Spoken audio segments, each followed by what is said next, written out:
Santiago 5, a partir del versículo 13. Dice así: ¿Está alguno entre vosotros afligido? Haga oración. ¿Está alguno alegre? Cante alabanzas. ¿Está alguno enfermo entre vosotros? Llame a los ancianos de la iglesia y oren por él, y ungiéndolo con aceite en el nombre del Señor. Y la oración de fe salvará al enfermo, y el Señor lo levantará. Y si hubiere cometido pecados, le serán perdonados. Confesaos vuestras ofensas unos a otros, y orad unos por otros, para que seáis sanados. La oración eficaz del justo puede mucho. Elías era hombre sujeto a pasiones semejantes a las nuestras, y oró fervientemente para que no lloviese, y no llovió sobre la tierra por 3 años y 6 meses.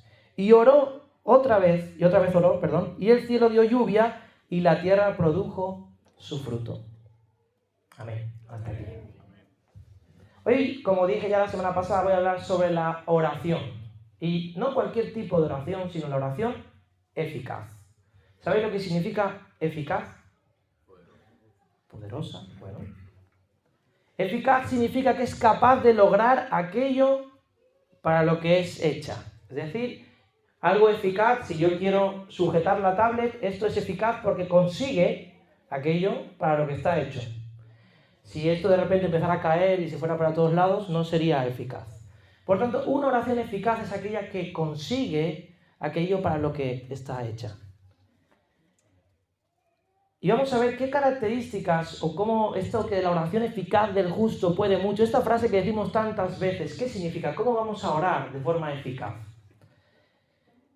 Y voy a tratar varios puntos que he estado meditando y también que he visto en mi vida. Y la primera cosa que quiero que entendamos es que la oración eficaz va a ir dirigida a Dios.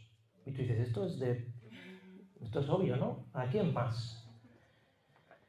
Dice el Salmo 42:2, mi alma tiene sed de Dios, del Dios vivo. ¿Cuándo vendré y me presentaré delante de Dios? El salmista tenía claro a quién tenía que buscar, a quién se dirigía. Pero la realidad, incluso gente dentro de la iglesia, es que muchos piden y oran, pero piden para que les vaya bien, piden casi como este tipo de deseo interno, ¿no? Que me vaya bien, se levantan por la mañana, que tenga un buen día, tienen un problema, espero, Señor, que me ayudes. Y esto es muy típico en la sociedad española, tradicionalmente católica, que casi todos creían, hoy en día no tanto, que existe un Dios. Mucha gente vivía su vida, pero tenía este rum ahí de ayúdame, ¿no? Como esta espiritualidad de, por favor, que haya algo que mueva la suerte para que las cosas se alineen. Es casi como cuando un futbolista entra en el campo, lo habéis visto, y muchos se santiguan. ¿Sí? Es como, venga, va, que me vaya bien, ¿no? A ver si meto gol, no me lesione. O cuando alguien va a hacer el examen de coche y tú lo ves que besa a su crucifijo, ¿no? Y se lo esconde. O hace ahí, por favor, que me vaya bien, ¿eh? Si estás ahí. O cuando alguien tiene unas pruebas o tiene una operación y se encendían velitas en las casas para que le fuera bien. Y lamentablemente muchos tienen un Dios de amuleto. Y este no es el Dios verdadero. Dios no es un Dios que simplemente sirve para conseguir un poquito de suerte. No es una fuerza que se mueve para que me vaya bien. No es algo a ver si se alinean los astros y yo consigo aquello que es lo que estoy luchando yo ahora. Es un Dios que no tiene nada que ver contigo. Este tipo de Dios amuleto no tiene nada que ver contigo. Simplemente está ahí como una especie de ente de fuerza. Eso es un ser que está allí y yo aquí, y es como a ver si sopla, ¿no? Y alinea algo a mi favor. Y este tipo de Dios amuleto no es el Dios de la Biblia. Y lamentablemente hay mucha gente que ora a este Dios amuleto. Hay otros que ya se van un poquito más allá y directamente creen que Dios es un genio de la lámpara de los deseos. Y lo que hacen es hacer la lista de la compra. Dicen, Señor, yo quiero una casa, quiero un coche, quiero una esposa que sea guapa, rica, quiero este mejor trabajo. Señor, quiero, yo les preguntar, casi más que Señor, deberías decirle criado. ¿No? Si no hace más que pedir. Señor, y no estoy diciendo que no haya que pedir por nuestras peticiones, luego voy a aclarar esto. Pero la dinámica de oración de mucha gente es de un Dios lámpara de genio. Froto para que me dé un deseo. Y claro, muchos dicen, es que Dios no me escucha, yo le pido y no consigo nada de lo que oro. Yo le pido que haga algo, que me ayude, que me vaya bien y no consigo nada. Pues me dice Santiago 4:3, y esto es importante que lo entendamos. Dice, pedís y no recibís porque pedís mal. Ah, ¿hay una forma de pedir mal? Sí, hay una forma de pedir mal. Y fíjate lo que dice, para gastar en vuestros deleites. Es decir, estáis pidiendo en vuestro egoísmo. Estáis pidiendo para tu interés personal. Estás pidiendo mirándote a ti. El síndrome de la cabra o de la oveja, no sé cómo decirlo. Bendíceme, que vaya. Dame, respóndeme, solo a mí. ¿Y quién es el Dios de la Biblia? Este no es el Dios de la Biblia. El Dios de la Biblia es un Dios, primero que es un Dios cercano. No es un Dios que está allí y tú estás aquí. Es un Dios que está cercano. ¿Cómo nos enseñó Jesús a orar? Padre nuestro. La figura de Padre es alguien cercano. Es alguien que está ahí, es alguien familiar. Es alguien que tú puedes acercarte. Alguien con que tú tienes una relación. Dice Lucas 19:10 que el Hijo del Hombre vino a buscar y salvar lo que se había perdido. Es decir, Él se acercó a nosotros. El reino de los cielos se ha acercado. Por tanto, tú no estás dirigiéndote a un Dios ahí del cosmos, que bueno, que se mueve por allí, a ver si ve a esta hormiga. No es así, es un Dios personal, es un Dios cercano. Dice Salmo 145 que cercano está Jehová a todos los que le invocan. Los que le invocan de veras. Es decir, si tú te diriges al Dios de la Biblia, es un Dios que está cerca de ti. Y no solamente eso, sino que quiere tener una relación. Y esto, cuando lo piensas, no es algo simplemente de voy y hago la compra y me voy. Una relación es mucho más compleja que todo esto. Y vamos a verlo con detalle ahora. Él quiere que tú le conozcas. Y la oración sirve para relacionarte con Él. Y que tú puedas interactuar con Dios. Y Él quiere que tú le conozcas. ¿Cuántos conocen a Dios? Bien, me alegro que algunos de aquí. Es importante que conozcamos a Dios, porque Juan 17:3 dice, y esta es la vida eterna, que te conozcan a ti, el único Dios verdadero, y a Jesucristo a quien has enviado. No solamente eso, sino que el Dios de la Biblia es un Dios soberano, es decir, que es Señor de todo. Y por tanto, mi relación con Él tiene que ser no como, venga, vas a hacer lo que yo te pida, sino al revés. Tengo que tener claro que el importante en mi relación con Dios, ¿quién es? Dios. Y eso no nos gusta. La mayoría queremos una relación con Dios centrada en mí, en nosotros. Yo quiero que cuando yo me dirijo a Dios, el importante en ese momento soy yo. Y no nos damos cuenta que estamos dirigiéndonos al Dios soberano. Dice el Padre Nuestro que está en los cielos, es decir, está sobre todo. El importante cuando tú te dirijas al Señor es Él. Dice Lucas 6:46, ¿por qué me llamáis Señor, Señor, y no hacéis lo que yo digo? Hay tantas veces que nos dirigimos a Él como si nosotros fuéramos el Señor, y no es así, el Señor es Él. Además, el Dios de la Biblia es un Dios santo. Dice el Padre Nuestro, santificado sea tu nombre. Y santo significa apartado, significa especial, significa que no hay nadie como Él. Además, Él es santo, santo, santo. 3 veces santo. Y es importante que cuando nos acerquemos a Dios, tengamos en cuenta esto también. Dice 1 Pedro 1:16, sed santos porque yo soy santo. Por tanto, una oración eficaz será aquella que parte de una relación correcta con Dios. Porque si la oración es la interacción con Dios, si tú tienes una relación correcta con Dios, esa interacción va a ser correcta. Si tienes una relación que no es correcta, tus interacciones serán incorrectas. Una relación donde hay amor. Y este concepto, los cristianos de tiempo quizás sí, amar a Dios, pero en la realidad, amar a Dios, cuando te paras a pensarlo en frío, amar a Dios no es amar lo que Dios te da o lo que puede hacer por ti. Es amar su persona, es amar quien Él es amar lo que Él quiere hacer. Y esto lo he escrito alguna vez, cuando tú tienes una relación de pareja y tú dices que la amas, ¿solo amas que te cocina? ¿O que te hace, o que te lava la ropa? ¿O solo amas que te acompaña? ¿Solo amas que te escucha? ¿Solo amas eso? Eso no sería amor. Eso es un egoísmo centrado en mí. Y lamentablemente muchas de las relaciones con Dios son así. Sin embargo, en una relación, yo amo a la otra persona y ¿qué quiero? Ver qué le gusta, ver cómo puedo satisfacer a esa persona, ver cómo puedo hacerla feliz, ver cómo puedo ayudarla, ¿no? Y esto es amar a Dios.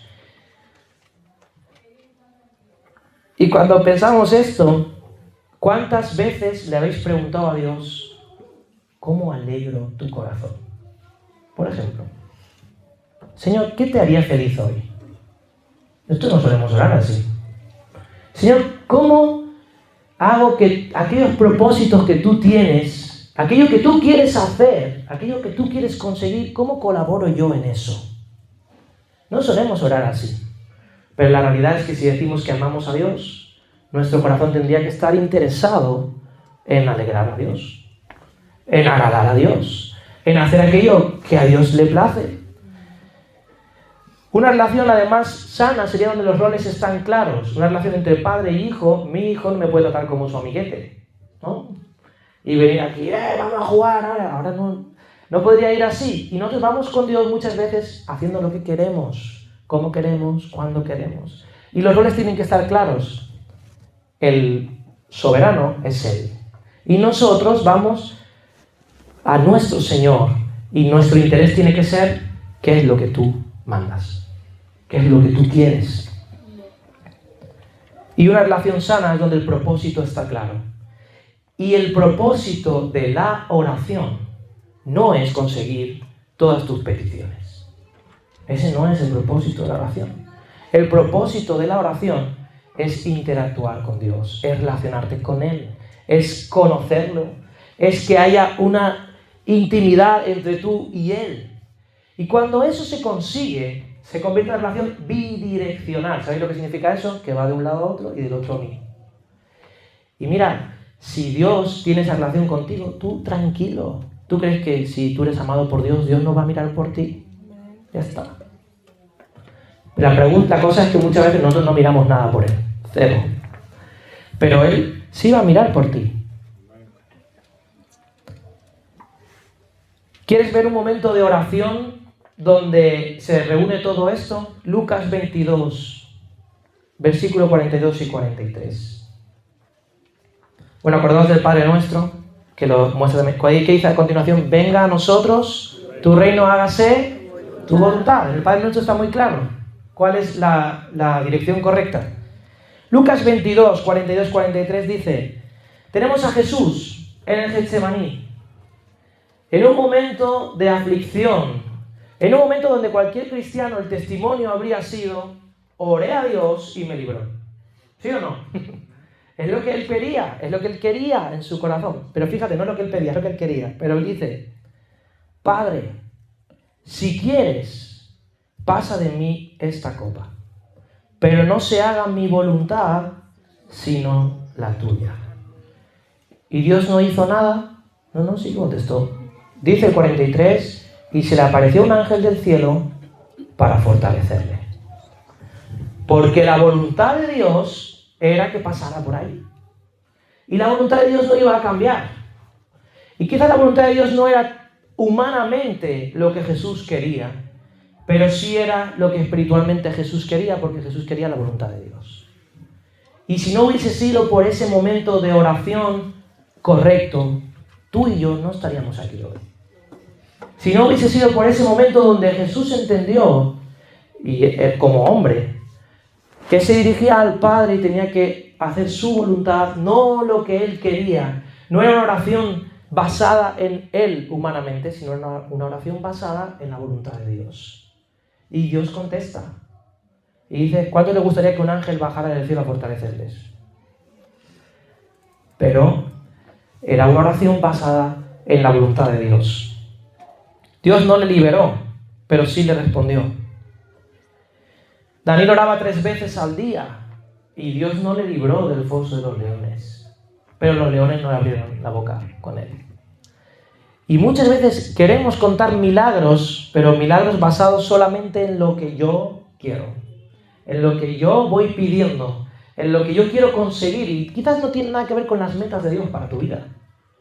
Y vamos a contar milagros y vamos a ver respuestas cuando estemos alineados a la voluntad de Dios. Y vamos a contar cómo se cerraron las bocas de los leones, cómo un ángel vino a ministrarnos, cómo conseguimos victorias en medio de momentos donde no había solución. Pero no porque Dios me ha dado mi casa, mi coche, mi cuenta bancaria, la que yo quería. No es así, no es la lista de la compra, es la voluntad de Dios. No sé si me explico. Así que cuando ores, ora al Dios de la Biblia. No oremos a nuestro propio Dios hecho a nuestra imagen y semejanza. No oremos a ese Dios genio que va a darme lo que yo pido y lo que yo quiero cuando yo quiero, sino ora al Dios de la Biblia. La oración eficaz, además, otro punto, es una oración constante y perseverante. No es un momento de pedir, es una interacción constante. Dice 1 Tesalonicenses 5:16, estad siempre gozosos. 17, orad sin cesar. 18, da gracias en todo, porque esta es la voluntad de Dios para con vosotros en Cristo Jesús.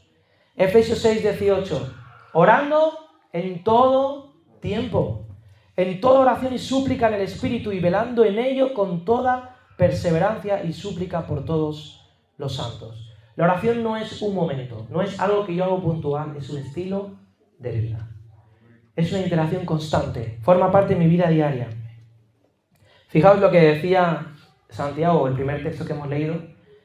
Depende de cómo estés, si estás afligido, haz oración. ¿Estás feliz? Canta alabanzas. También es una forma de interactuar con Dios. ¿Qué ocurre en la familia? Si uno está contento y llega, mira lo que me ha pasado, ¿no? Y qué guay esto, y qué bien, y hay alabanza. Pues cuando estés contento, haz alabanza con Dios. ¿Estás afligido? Haz oración. ¿Estás enfermo y no puedes ya tú? Pide ayuda y orarán otros por ti. Si alguno está enfermo, llame a los ancianos de la iglesia y oren por él. Hay momentos de nuestra vida que van a ser difíciles y uno le gustaría una respuesta así, instantánea, pero a veces uno tiene que perseverar aunque no esté viendo nada. Hechos 12, cuando Pedro estaba en la cárcel, la iglesia estaba ya, habían muerto ya a Jacobo y ahora tenían a Pedro y iban a cortar la cabeza también. Y la iglesia dice que estaba orando, dice, así que Pedro estaba custodiado en la cárcel, pero la iglesia hacía sin cesar a Dios oración por él. Y esto es lo que tenemos que hacer, una oración constante. Y en momentos donde veamos que otros tienen necesidad, tenemos que cubrir las espaldas, como decíamos al final del domingo pasado. ¿Quién va a cubrir tus espaldas? Los demás. Tenemos que estar orando sin cesar, los unos por los otros. Hemos leído en Santiago que Elías era un hombre sujeto a pasiones semejantes a las nuestras. Eso significa que era igual que nosotros, tenía hambre, se dolía, se fatigaba, se cansaba, se hartaba de todo. Llegó a decir, Señor, quítame la vida. Fíjate, el gran profeta. Dice, pero oró fervientemente, con celo, con fuego, intenso, constante. Y dice, y no llovió.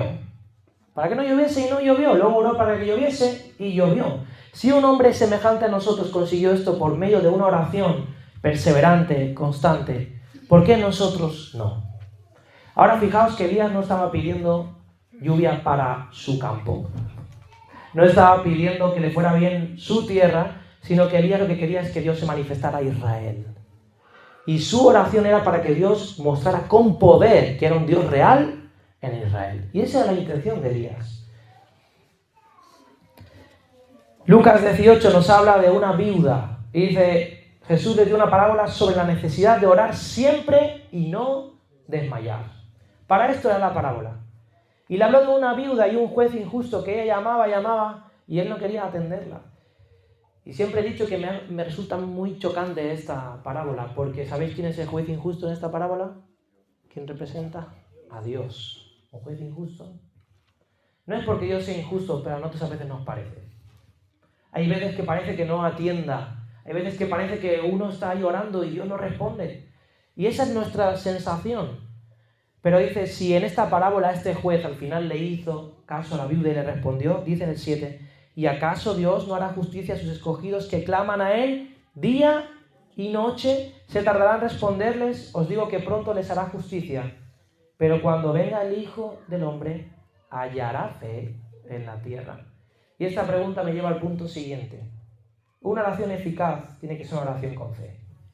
Si no hay fe, no hay respuesta. ¿Qué es la fe? La certeza de lo que se espera, la convicción de lo que no se ve. ¿Cómo puedo estar yo seguro de esto? Me dejo un texto que quiero decir, que es Hebreos 11:6. Dice, sin fe es imposible agradar a Dios, porque el que se acerca a Dios tiene que creer que está y que recompensa a los que le buscan. Por tanto, cuando nosotros vamos a Dios, tenemos que estar seguros de que Él nos escucha y que además va a recompensar esa oración. Y si yo necesito fe para que Dios me responda, ¿cómo voy a conseguir esta fe? Dice Romanos, la fe viene por el oír y el oír por la palabra de Dios. Tú quieres estar seguro de que puedes orar con fe, sabiendo que lo que estás pidiendo sí o sí Dios te lo va a responder, ora conforme a la palabra de Dios. Escudriña la palabra de Dios, aliméntate y todo lo que tú pidas conforme a la palabra de Dios, estate tranquilo, es voluntad de Dios. Estás pidiendo conforme a la voluntad de Dios, estás pidiendo acorde a la palabra de Dios. Dios te va a responder, porque Dios no es hombre para mentir, ni hijo de hombre para arrepentirse. ¿Estoy siendo muy pesado? Bien. Por tanto, la oración eficaz está basada en la palabra de Dios. Juan 15:7 dice, si permanecéis en mí y mis palabras permanecen en vosotros. ¿Sabéis cuando una frase empieza por sí? ¿Qué significa? Que es un condicional. Si esto, entonces lo otro. Si permaneces en mí, mis palabras permanecen en ti, dice, pedid todo lo que queráis y os será hecho. ¿Quién quiere esta parte? Pedid todo lo que queráis y os será hecho. Pero tienes que permanecer en Él y sus palabras tienen que estar en ti. Y claro, cuando estamos alimentados de la palabra de Dios y estamos en Dios, ¿qué vamos a pedir? La voluntad de Dios. Por tanto, eso va a ocurrir. Primera de Juan 5, 14, 15 dice, y esta es la confianza que tenemos en Él, que si pedimos alguna cosa conforme a su voluntad, Él nos oye. Y si sabemos que Él nos oye en cualquier cosa que pidamos, sabemos que tenemos las peticiones que le hayamos hecho. Entonces, la Biblia está muy clara. Yo puedo estar seguro que Dios va a concederme mis oraciones, es decir, que la oración va a ser eficaz si yo pido conforme a su voluntad, en fe, creyendo a su palabra, que lo que Él ha dicho lo va a hacer. Y yo estoy pidiendo conforme a su palabra. Y voy terminando. La primera vez que lo digo. ¿Cuántos tengo que decirlo? 3. Vale. La oración eficaz va a ser en el nombre de Jesús. Y esto lo hacemos de carrerilla. En el nombre de Jesús, amén. Y algunos lo hacen y no saben ni por qué lo hacen. En el nombre de Jesús, amén. Lo hacemos porque Jesús nos enseñó así. Dice Juan 14:13, todo lo que pidéis al Padre, en mi nombre lo haré. Juan 15:16 dice, para que todo lo que pidéis al Padre en mi nombre, Él os lo dé. Juan 16:23-24 dice, hasta ahora nada habéis pedido en mi nombre, pedid y recibiréis para que vuestro gozo sea cumplido. ¿Y qué significa pedir en nombre de Jesús? Esto es por 2 motivos. Como mínimo, igual hay más. Pero uno es porque tú no puedes ir a Dios por ti mismo. Porque tú y yo no merecemos acercarnos a un Dios que habíamos dicho que es un Dios santo. Por tanto, cuando tú te acercas a Dios siendo muy consciente que es un Dios santo, tú y yo no mereceríamos poder acercarnos a Él, ni pedirle nada, ni siquiera estar en su presencia. Si tú y yo podemos ir a su presencia, es porque Jesús pagó por nosotros. Jesús pagó nuestra maldad, Jesús borró nuestros pecados. Él tomó el castigo que nosotros merecíamos y cuando nosotros vamos ahora a Dios, vamos cubiertos por la sangre de Jesús, vamos sellados con su nombre que nos hace aceptos. eres justo, eres santo por lo que Jesús hizo. Y por tanto, cuando tú vayas a Dios, sé muy consciente, no vayas con vanagloria ni egoísmo, no vayas creyéndote que Dios te debe a ti algo. No, yo oro y voy a la iglesia, Dios tendrá que contestar todo lo que yo le pido. Tú y yo no merecemos nada. Si Dios nos acepta y nos escucha es porque vamos en el nombre de Jesús. Solo por eso. Porque vas en su nombre. Y dice Jesús que nadie va al Padre si no es por mí. Por tanto, si tú te acercas al Padre, tiene que ser a través de Jesús. Pero no solamente eso. Si tú vas a pedir algo en nombre de alguien es porque ese alguien está de acuerdo con lo que tú vas a pedir. ¿Sí o no? Si tú vas a mi esposa y le dices, vengo en nombre de Dani, ¿me podrías prestar? Será porque yo te he dicho, ok, ¿no? Ve y dile que yo te lo he dejado. No vas a ir a pedir otra cosa que no está de acuerdo Jesús. Por tanto, cuando tú vas en nombre de Jesús, es porque lo que vas a pedir está acorde a la voluntad de Jesús. Y por eso lo hacemos en nombre de Jesús. Estoy de acuerdo con lo que Él ha dicho. Y además podemos estar convencidos de que cuando pasamos por cosas y situaciones y vamos a Dios en el nombre de Jesús, tenemos a alguien que nos entiende. Dice Hebreos 4:15, porque no tenemos un sumo sacerdote que no pueda compadecerse de nuestras debilidades, sino uno que fue tentado en todo según nuestra semejanza, pero sin pecado. Así que cuando tenemos momentos de debilidad, momentos de aflicción, momentos de dolor, Jesús lo comprende porque Él fue humano. Vivió como tú, pasó hambre como tú. Se cabría enfermo como tú. Ha tenido momentos de debilidad como tú. No debilidad en cuanto a caer, pero de sentirse frágil. Cuando estaba en Getsemaní, dice que goteaban gotas de sangre. Yo creo que tú aún no has llegado a ese punto de sufrimiento. Y todo eso Él lo ha vivido, por tanto Él es alguien que nos comprende. Cuando tú vas a Dios en el nombre de Jesús, pues estás seguro que tienes a un abogado ahí que está intercediendo por ti, que te entiende, que va a apoyar lo que tú pides en su nombre. Voy acabando. Conclusión. ¿Conoces al Dios al que le estás pidiendo?